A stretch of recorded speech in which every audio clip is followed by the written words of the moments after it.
Bonjour et bienvenue dans Résonance, le podcast de l'expérience collaborateur. Je suis Sarah Cruveillé et je reçois aujourd'hui Guillaume Rich. Bonjour Guillaume. Bonjour Sarah. Merci d'avoir accepté mon invitation. Merci de me recevoir.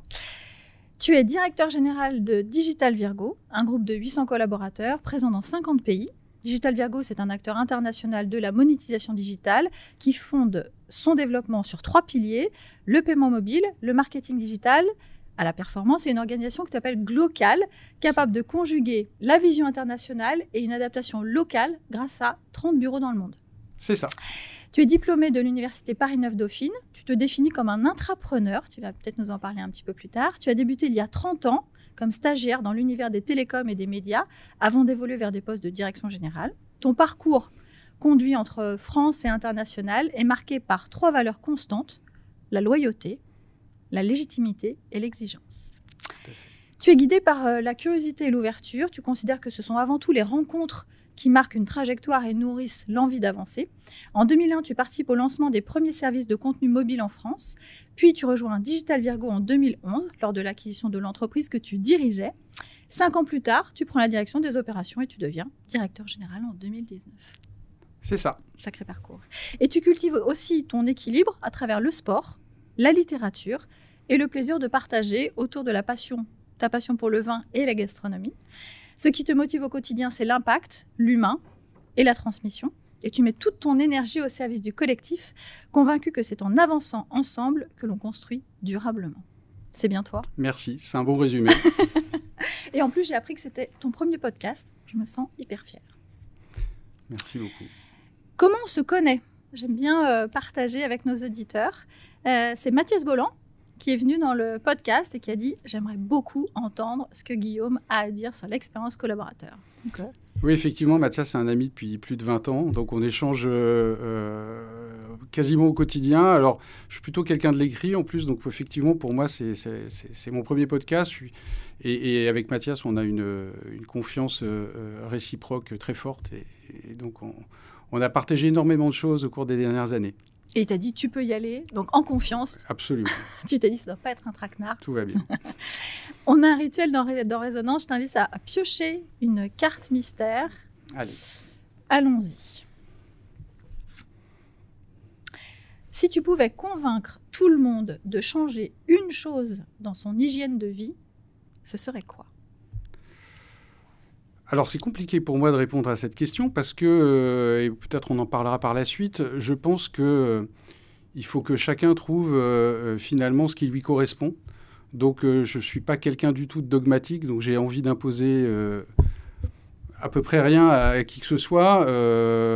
Après, il y a un certain nombre de valeurs qui me tiennent à cœur, mais je ne suis pas réellement motivé pour changer... quoi que ce soit dans l'hygiène de vie de quelqu'un à partir du moment où ça lui permet de s'épanouir et que ça lui correspond. Donc, non, je n'ai pas cet état d'esprit de absolument vouloir changer les gens. Et alors, ton hygiène de vie à toi, si tu devais partager? Mon hygiène de vie, alors c'est parfois un mix de choses assez contradictoires. Tu as évoqué un certain nombre de passions, donc ça va du sport, effectivement. Ça va aussi avec le bon vin, avec l'engagement fort dans ce que je fais. On en parlera peut-être après entre la vie pro et la vie perso. Pour moi, je considère que l'équilibre n'est absolument pas un statut, donc ce n'est pas une chose en particulier, c'est plutôt un mouvement. Donc c'est une association de choses qui ne sont pas forcément cohérentes. Donc à la fois, je bois des bons vins, à la fois, je fais beaucoup de vélo. Et ce n'est pas contradictoire. Je voyage, voilà, ce n'est pas contradictoire. Il faut essayer de trouver...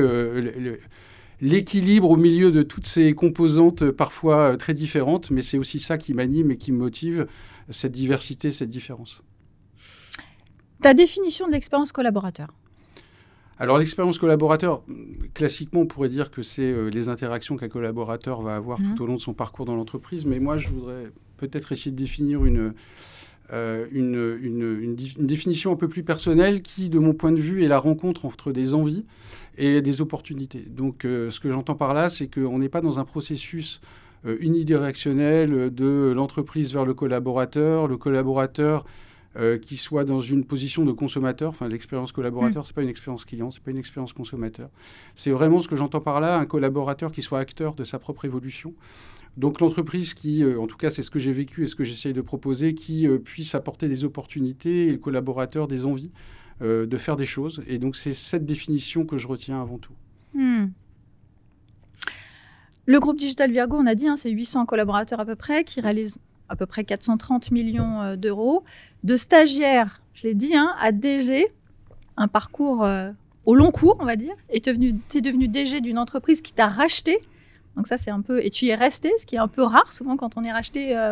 Voilà. Il n'y a pas de modèle unique. Exactement. Et qu'est-ce qui, dans ton parcours, ton état d'esprit, ta propre expérience collaborateur, t'a permis de traverser autant de cycles ? Alors d'abord, avant de parler de moi, je pense qu'il faut parler de rencontres. C'est vraiment mon parcours, il a été guidé par des rencontres. Forcément, la curiosité. C'est quelque chose qui m'a toujours animé, c'est-à-dire j'ai effectivement démarré stagiaire dans du contrôle de gestion, et puis j'ai toujours essayé de comprendre ce qu'il y avait derrière les chiffres, découvrir de nouveaux horizons, aller à l'international. Donc c'est cette curiosité qui, je pense, a guidé mon parcours, couplé à quelque chose qui est de l'ordre de l'envie, donc qui est lié aussi à cette curiosité, l'envie d'impacter, l'envie de faire des choses, de changer aussi parfois les choses. Pour donner un exemple concret, effectivement, j'ai rejoint le groupe Digital Virgo en 2011. Ça correspondait à une rencontre avec Eric Père, qui est le fondateur et actionnaire majoritaire du groupe. À l'époque, je dirigeais une entreprise qui avait une expertise forte en marketing digital. J'avais cette vision que la digitalisation permettait une internationalisation plus rapide, plus forte. Et donc, j'avais l'envie de réinternationaliser l'activité que j'avais connue par le passé. Et puis, Digital Virgo était présent déjà dans 8 pays. Nous, on était uniquement en France à l'époque. Avait cette envie aussi d'acquérir cette expertise de marketing digital. Et donc, cette rencontre entre, finalement, l'envie que moi, j'avais d'internationaliser, l'opportunité que Digital Virgo m'a apporté de pouvoir le faire, qui a permis de s'engager dans un projet qui, finalement, a été le moteur de la croissance du groupe depuis maintenant plus de 10 ans. Pardon, excuse-moi, vas-y. Voilà, donc il y a cette envie. Et puis, quand même, il faut que je précise aussi la ténacité, parce que dans un parcours de 30 ans, il y a eu des moments très, très, très durs. Et donc, je pense qu'à un moment donné, le mental, une forme d'optimisme, de se dire on va trouver des solutions, il y a toujours une voie. Quand j'ai démarré dans le contenu mobile, je me rappelle qu'il y a énormément d'interlocuteurs qui m'ont expliqué qu'on avait l'avenir du PINS. Donc, à un moment donné, il a fallu évoluer. On est dans la télématique. On est passé, j'ai connu la fin du Minitel, le téléphone, le SMS, le téléphone mobile, le smartphone. Donc, c'est toujours justement cette vision d'opportunité, non pas de risque, qui permet à un moment donné de construire ce parcours et de continuer à se développer. Et puis là, c'est uniquement des éléments, je dirais, individuels, mais forcément, on en reparlera, mais on est dans 50 pays, je travaille beaucoup, je me déplace énormément. Donc mon parcours, il n'aurait pas été possible si je n'avais pas une femme exceptionnelle à côté de moi, et qui a permis aussi ce parcours. Si j'avais été seul, forcément, ça aurait été très différent. Et je pense que c'est aussi important de toujours se rappeler ça et pas uniquement être centré sur ses qualités propres, parce que c'est aussi un travail d'équipe. Quand tu dis il y a eu des moments difficiles, ouais. En termes d'expérience collaborateur, donc toi en tant que collaborateur, non pas en tant que dirigeant, finalement c'est quoi un peu les pépites que tu as envie de retenir dans ton parcours et les moments peut-être difficiles? C'était quoi ces moments difficiles? Pourquoi c'était difficile en tant que collaborateur pour toi? Les moments difficiles, ça correspond à des ruptures, c'est-à-dire effectivement... Et on en parlera, c'est des erreurs. Enfin, j'ai commis beaucoup d'erreurs, mais il y a une des erreurs sans doute les plus importantes, c'est à un moment donné de prendre des décisions dures, de devoir parfois écarter des collaborateurs qui justement ne partagent pas les valeurs de l'entreprise ou qui sont dans l'optimisation de leur parcours personnel ou qui n'ont pas envie de se transformer. Parce que bien évidemment, majoritairement, l'être humain n'aime pas forcément le changement. Moi, je suis dans un univers qui est tech, qui évolue très fortement avec des ruptures technologiques. Donc, c'est important de voir ces évolutions, non pas comme un risque, mais vraiment des opportunités. Il n'y a rien de plus dangereux que l'immobilisme dans nos métiers. Donc, à un moment donné, oui, il y a eu des périodes difficiles où il a fallu se transformer, où il a fallu prendre des virages importants. Et effectivement, humainement, il y a des moments parfois très, très compliqués. Ça, c'est venu te chercher sur quoi en tant que toi, personne, en tant que collaborateur? C'était quoi qui était un peu dur? Moi, comme tu l'as dit dans ton introduction, l'humain, quand même, c'est quelque chose qui me motive. Donc, forcément, on est dans des moments compliqués en termes d'empathie et il faut réussir à trouver le parcours qui va correspondre le mieux aux collaborateurs. Donc après, ça peut même de l'accompagnement après le départ du collaborateur.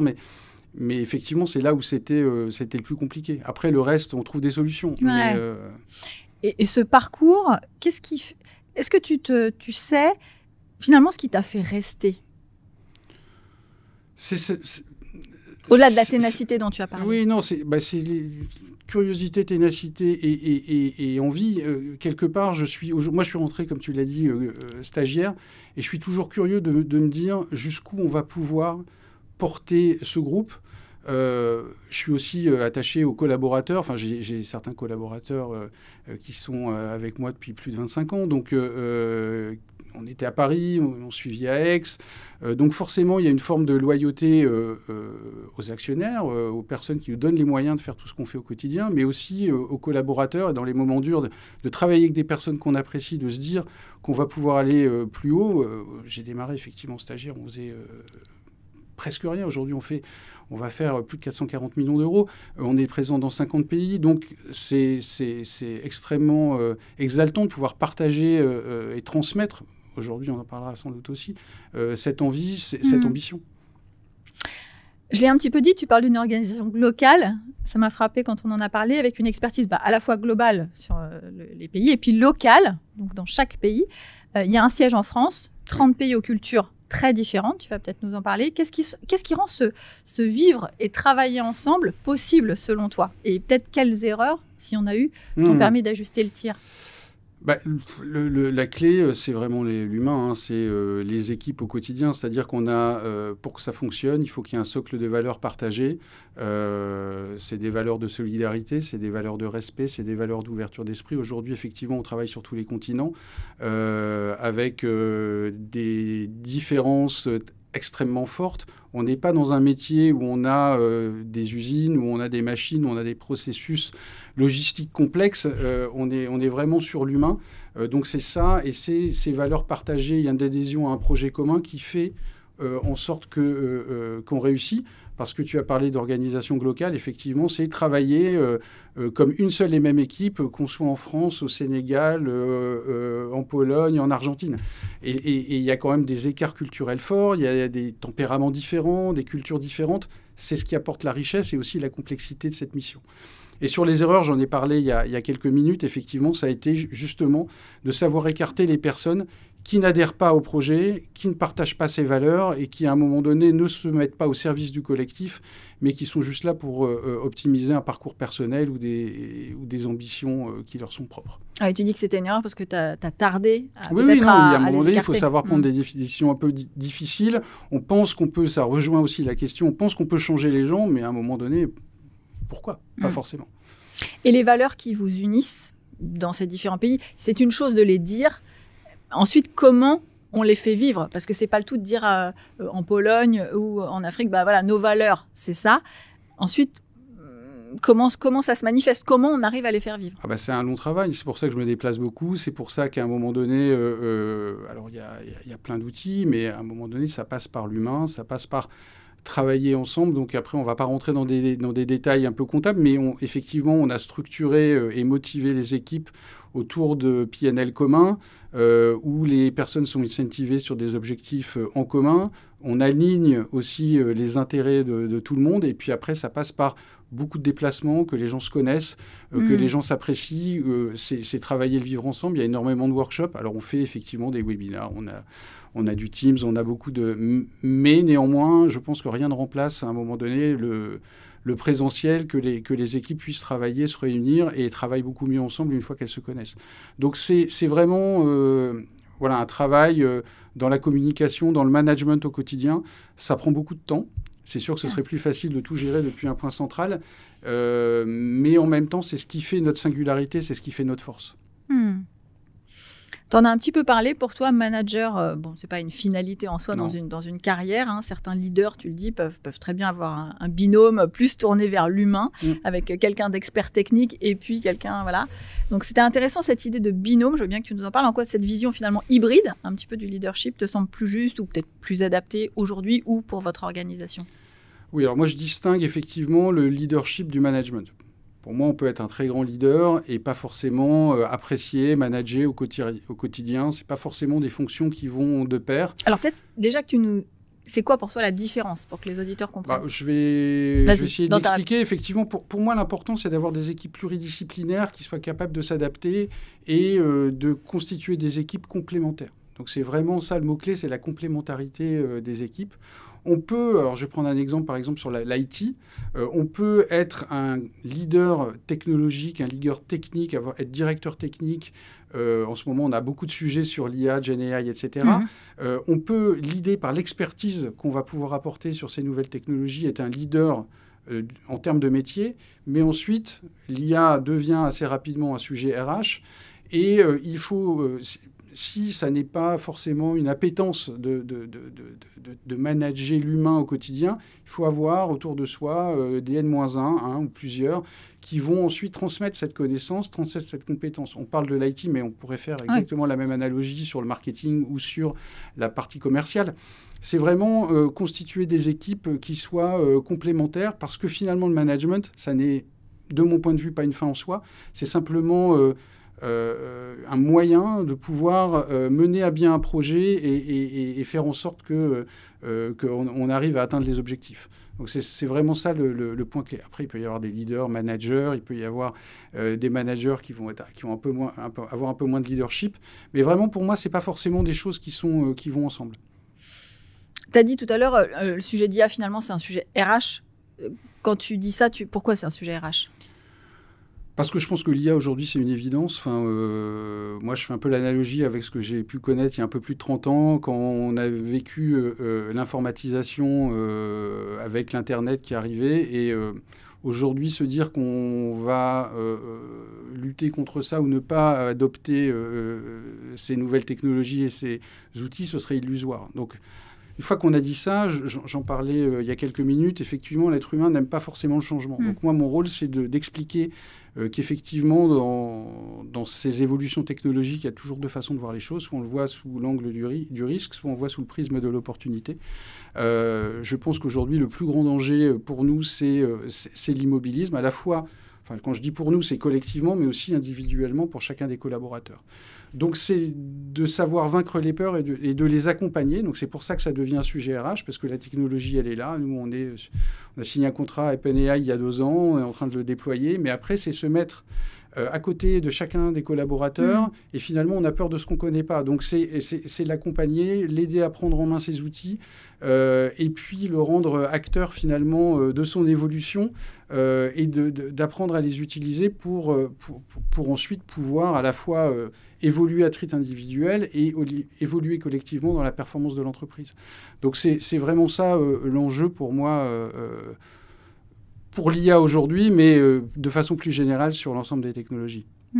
Et l'adhésion aujourd'hui, tu dirais un parcours d'accompagnement sur l'IA par exemple, comment tu sens les collaborateurs, la tendance, ils sont plutôt à bord, ils ont envie, tu sais, on entend, j'ai peur que mon métier disparaisse. Toi, chez Digital Virgo, qu'est-ce que tu... Il y a de tout, hein. C'est un peu toujours comme quand on est passé dans le cloud. À un moment donné, il y a d'abord une curiosité, il y a une vraie appétence. Après, notre responsabilité, c'est de savoir y répondre et de pouvoir apporter la bonne réponse. Ce n'est pas exactement la même, parce que l'IA aujourd'hui va transformer tous les métiers. Ce n'est pas simplement un sujet pour les développeurs demain, mais c'est aussi un sujet dans le juridique, la comptabilité, le marketing, la création de contenu, etc. Donc globalement, nous en plus, on a des collaborateurs qui sont plutôt dans la tech depuis des années. Donc on a plutôt des personnes qui sont motrices pour pouvoir adopter ces technologies. Effectivement, il y a toujours des craintes, mais bon, c'est en expliquant, en accompagnant qu'on va réussir à vivre ces craintes. Et puis, il y aura toujours effectivement une partie des équipes qui sans doute ne réussiront pas à transformer, mais pour le moment, ça se passe plutôt très très bien, on est plutôt très content. Mais aujourd'hui, technologiquement, on est prêt. Le vrai enjeu, c'est réussir à onboarder les 750 personnes sur ces technologies. D'ailleurs, tu m'as parlé de montée en compétences et notamment chez vous, de mentoring et de légitimité plus que d'autorité, c'est ce que tu disais. Comment tu vois le rôle de l'entreprise dans cette dynamique de transmission aujourd'hui? D'ailleurs, je crois que c'est un sujet aussi pour toi. Oui, c'est un sujet pour moi en tant que collaborateur et c'est un sujet pour moi en tant que directeur général aujourd'hui. Alors moi, je crois à une seule chose, c'est l'exemple. C'est pour moi le seul moyen aujourd'hui, effectivement, tu en as parlé, je pense que la légitimité a remplacé l'autorité. Moi, je suis devenu directeur général finalement, pas parce que c'était pas une fin, c'est quelque part un moyen de pouvoir faire des choses.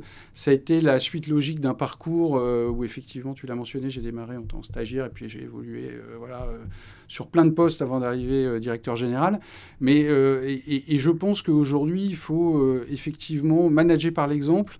Parce qu'on est légitime, les gens ne suivent pas juste un projet, ça a besoin d'être incarné, la vision, ils suivent avant tout un homme ou une femme, et elle a besoin d'être incarnée, portée, et ensuite transmise. C'est-à-dire que effectivement, il y a un certain nombre, pour parler de projets concrets, on a lancé au sein de Digital Virgo un lab, ce qu'on appelait le lab, donc c'est l'identification de personnes à potentiel qui ont moins de 35 ans, qui ont plus d'1 an de boîte, qu'on réunit et qui réfléchissent à des sujets qui ne sont pas les sujets de leur quotidien, mais pour aider à penser l'avenir de l'entreprise et les accompagner effectivement dans ces enjeux.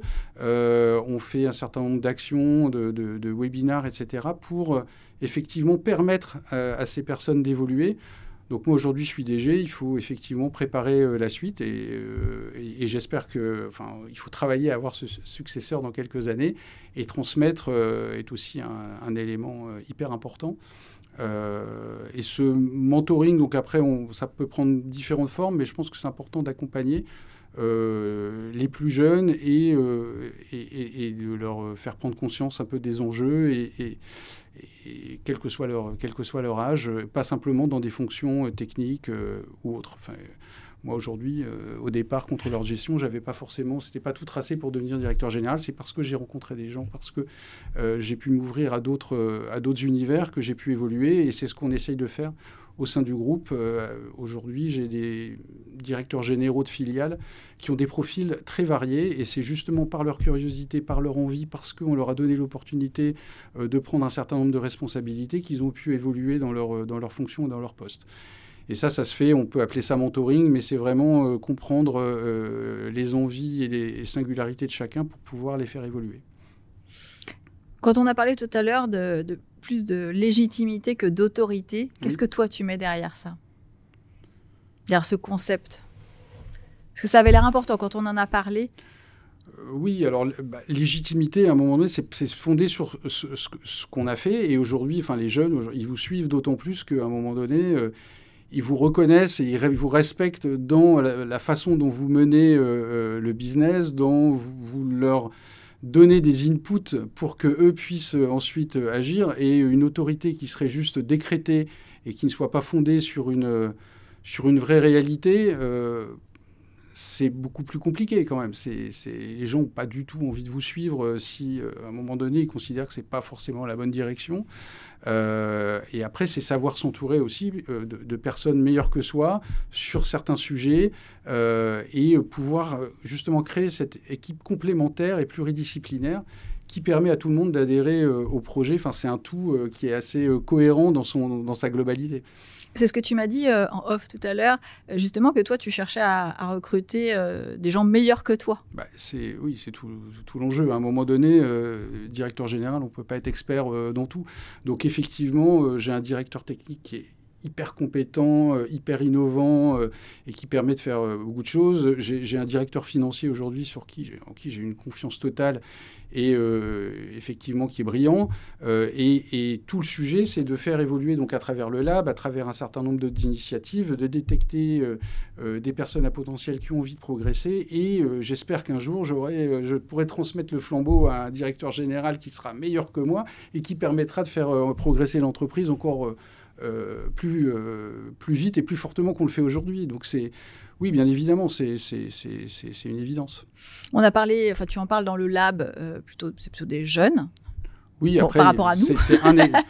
C'est un exemple. Mais est-ce que pour les seniors, voilà, il y a aussi une recherche, peut-être dans la partie transmission ou je ne sais pas, est-ce qu'il y a aussi pour les seniors des choses qui sont pensées Oui, on fait aussi des choses, mais c'est de l'accompagnement. Là, c'est vraiment sur mesure, en fonction des métiers, en fonction... quand je parlais du lab, c'est vraiment complètement transverse en termes de métier. Dedans, on peut avoir aussi bien des gens qui sont Martech, des gens qui viennent du produit, des gens qui viennent de la technique. Donc, c'est assez vaste, ou même du juridique. Donc, c'est vraiment très large.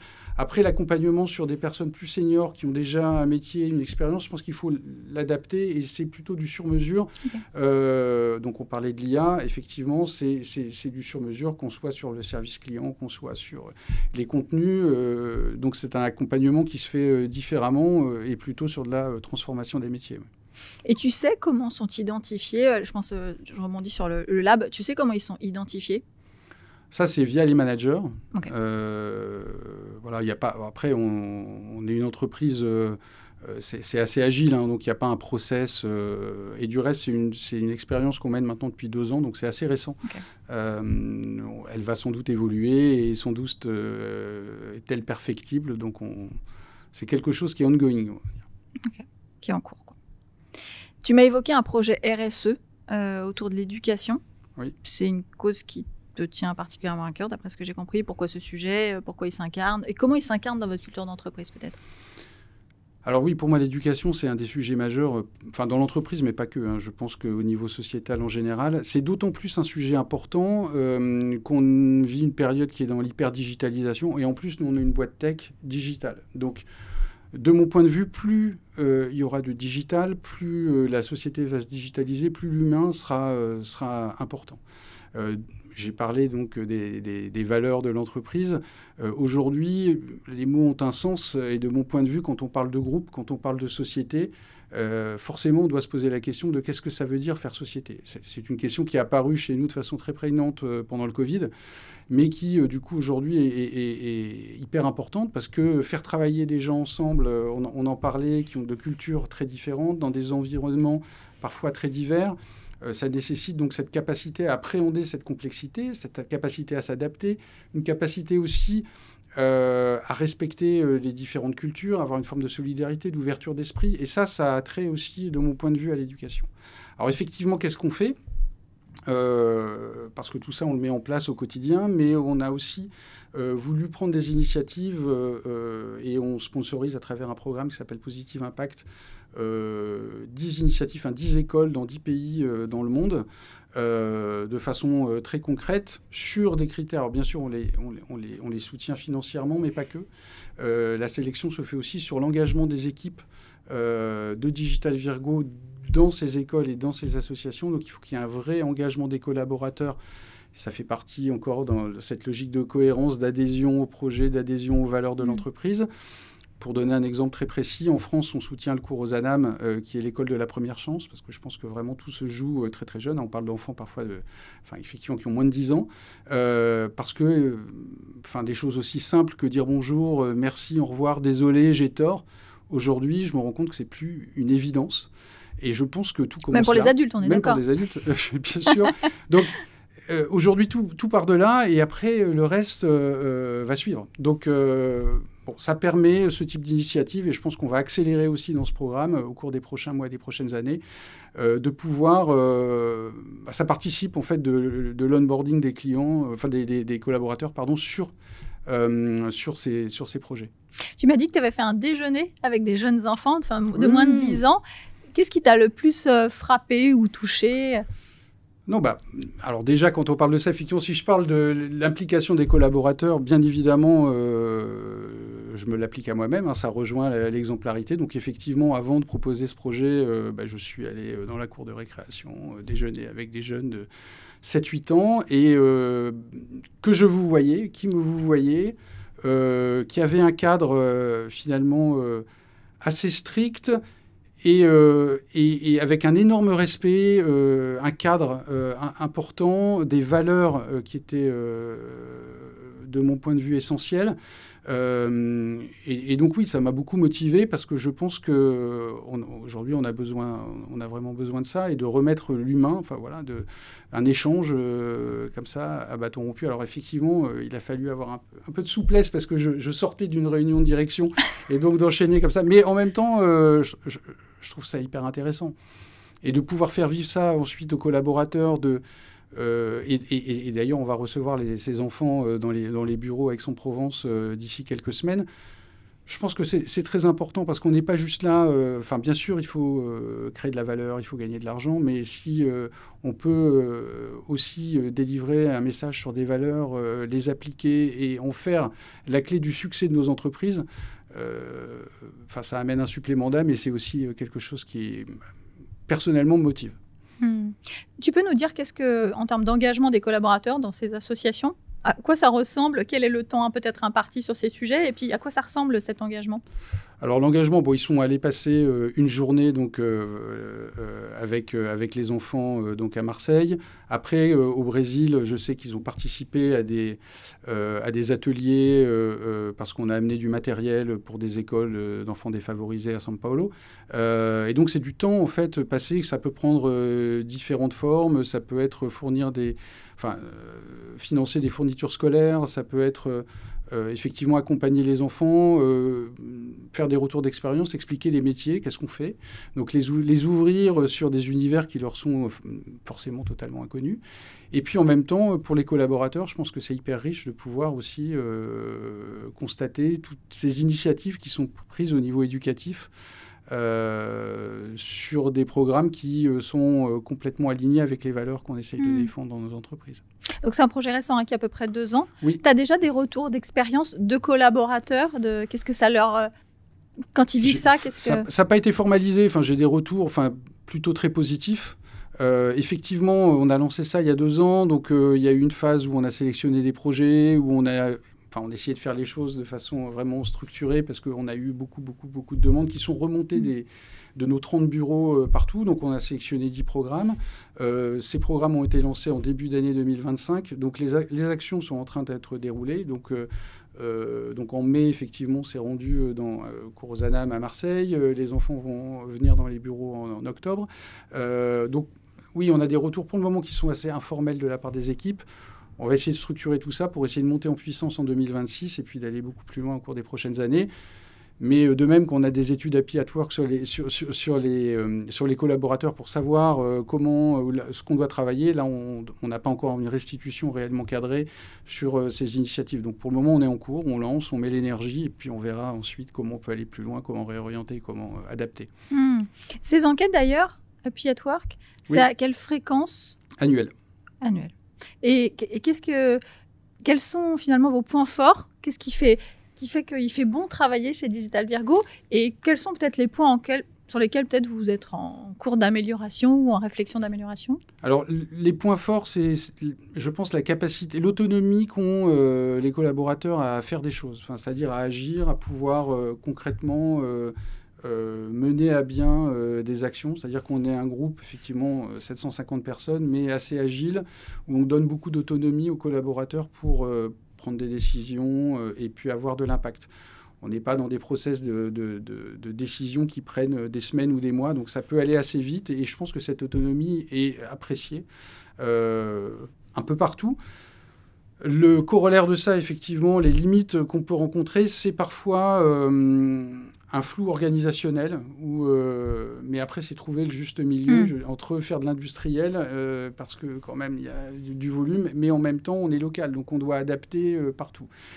Donc aujourd'hui, on a beaucoup de remontées où certains collaborateurs aimeraient que les choses soient plus structurées, plus organisées, plus processées. On essaie de le faire, mais on essaye de pas non plus le faire trop pour pas créer des blocages et créer aussi une perte de réactivité sur du time to market. On est sur des pays quand même où ça bouge très très vite, pays Afrique, Amérique du Sud, et où il faut être extrêmement réactif.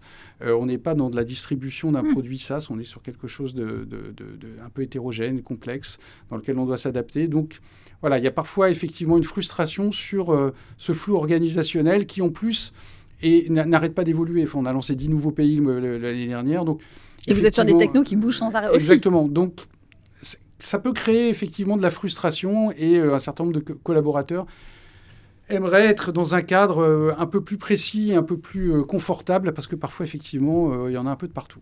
Ouais, donc c'est entre autonomie et anarchie, il faut trouver anarchie, c'est un peu fort, mais voilà. Bien placer le curseur Absolument. entre effectivement l'autonomie et puis la sécurité quand même psychologique d'un cadre qui finalement rassure.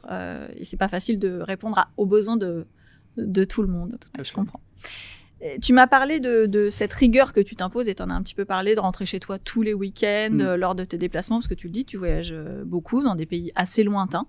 Et pour autant, tu t'imposes de rentrer le week-end chez toi, où que tu sois dans le monde, de tes escapades en duo avec tes enfants, dont tu m'as parlé, ou à vélo avec tes amis, ta passion pour la lecture et la gastronomie dont on a parlé.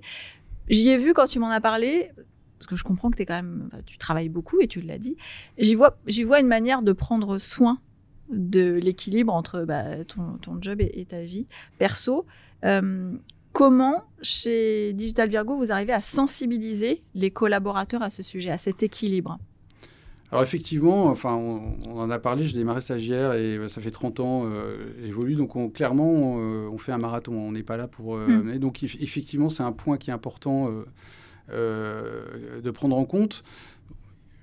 Je suis hyper impliqué, etc. Et donc forcément, j'essaie de me mettre un cadre qui m'évite de me protéger de moi-même, donc qui m'évite Et puis ma famille, c'est quand même le socle de mon équilibre, donc c'est hyper important. Pour autant, et je vais revenir sur ce que je disais, je pense que les réponses sont individuelles. Enfin, c'est-à-dire qu'il faut avant tout écouter, alors Happy at Work en fait partie, des études, écouter un peu ce que nous disent les collaborateurs et s'adapter. Je ne pense pas qu'il y ait de réponse idéale. Alors bien évidemment, on a mis en place des systèmes d'astreinte, enfin, il y a toute une organisation qui fait qu'on peut totalement couper et on respecte, bien évidemment, on a mis tout ce qu'il faut en place.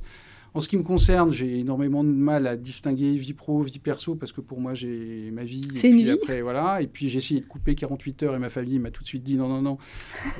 S'il te plaît, reconnecte-toi. Donc, je travaille effectivement 1 heure tous les jours parce que j'ai besoin de savoir ce qui se passe pour après, justement, pouvoir profiter. Et c'est comme ça que je trouve mon équilibre. Après, d'autres collaborateurs ont besoin de couper totalement. Je le respecte infiniment et on s'organise par rapport à ça. Mais je ne pense pas qu'il y ait de réponse, effectivement... uniforme. On a mis en place une organisation qui permet, parce qu'on est dans un business qui ne s'arrête jamais, donc c'est 7-7, H24. Puis avec les décalages horaires. Avec les décalages horaires, etc. Donc bien évidemment, il y a une organisation qui permet de répondre à ça. Mais après, certains collaborateurs ont besoin, même dans des périodes un peu compliquées, où ils peuvent pas être là, ils sont malades, etc., d'avoir le soutien de l'entreprise. Et donc, ça fait partie aussi des valeurs. On est présent à leur côté. D'autres, non, coupent complètement et puis veulent plus entendre parler. On respecte aussi ça. Donc, c'est vraiment la valeur de l'entreprise, c'est cette agilité, cette écoute et de faire du sur-mesure en fonction des collaborateurs, avec ensuite, bien évidemment, tous les process qui vont bien RH pour éviter on respecte la loi. Voilà. mais voilà. Et quand tu dis ces personnes qui sont dans une période peut-être un peu difficile et qui ont le soutien de leurs collaborateurs, ça se manifeste comment, ce soutien ? Parce que je sais qu'en RH, parfois, on dit toujours, oui, mais alors, est-ce que je peux l'appeler parce qu'elle n'est pas là, elle est malade ? Oui, mais alors, il y a toujours ces sujets. Parce que là, vous avez l'air d'avoir trouvé... Non, mais alors après, c'est encore une fois, c'est pas un process, mais effectivement, il y a des cas en ce moment, et effectivement, on a des collaborateurs qui rendent visite, certains collaborateurs qui traversent des périodes compliquées, maladies ou autres, et en fait, c'est aussi le reflet des valeurs que j'avais indiquées avant. C'est-à-dire que tout ça est totalement cohérent. Et après, j'ai vécu d'autres cas où on respectait totalement, la personne voulait couper complètement avec l'entreprise. Donc pour certains, ils vont couper totalement et revenir plus fort. D'autres, justement, qu'on leur garde un lien avec l'entreprise, les problématiques, etc., ça les aide beaucoup.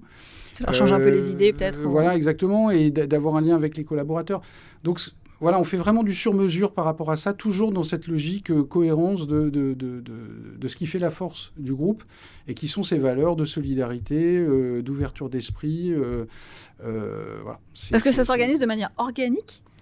Oui, les gens, on leur laisse beaucoup de liberté, bien sûr en coordination avec les RH, mais oui, il y a une atmosphère c'est magnifique. Extrêmement positive. mais c'est tout ce que j'expliquais avec les workshops, avec ce vivre ensemble, ce travailler ensemble, qui est pour nous essentiel et qui fait la force en fait du groupe. Parce qu'aujourd'hui, effectivement, d'être dans 50 pays, les gens s'apprécient. Aujourd'hui, on a quasiment que des CDI. J'ai des collaborateurs qui sont avec moi maintenant depuis plus de 25 ans. Donc oui, non, c'est extrêmement important. Oui, vous arrivez, même en étant éloigné, à créer une vraie cohésion. Absolument. Là, je sors justement d'une semaine où on réunissait tous les leaders des différentes équipes du monde, que ce soit du Mexique, de Pologne, du Golfe, d'Afrique. Et c'est à un moment donné, tout part. À un moment donné, je parlais d'exemples. Effectivement, si les managers s'apprécient, s'entendent bien, les équipes le ressentent, ça crée une dynamique collective qui ensuite rend les choses beaucoup plus faciles. On arrive à la fin du podcast, déjà. Même exercice que Mathias. Qui aimerais-tu entendre dans un futur épisode de Résonance ? Alors, exceptionnellement, je te remercie parce que j'avais du mal à choisir. Effectivement, j'ai deux noms, deux personnes que j'aimerais entendre. La première, c'est Ludovic Demare. Donc, c'est quelqu'un d'exceptionnel au sens propre du mot exceptionnel. J'ai travaillé avec lui pendant plus d'une dizaine d'années. C'était directeur technique du groupe il y a un peu plus de 10 ans. Et c'est quelqu'un qui, je pense, va apporter une vision assez atypique, assez singulière sur tous ces sujets d'expérience collaborateur. Et donc, j'aimerais beaucoup l'entendre sur ces sujets. Je pense qu'il a une voix vraiment différente. Et on n'a pas toujours été d'accord, d'ailleurs. C'est ce qui était intéressant. Et donc, ça m'intéresserait beaucoup de l'entendre. Et puis aussi, j'aimerais entendre Pauline Bontou, qui est une jeune femme de 28 ans. Parce que là, effectivement, on entend souvent des personnes comme moi, plus de 50 ans, avec 30 ans d'expérience. Mais par cohérence avec tout ce que j'ai expliqué, je pense que la richesse naît aussi de la diversité. Donc, c'est intéressant.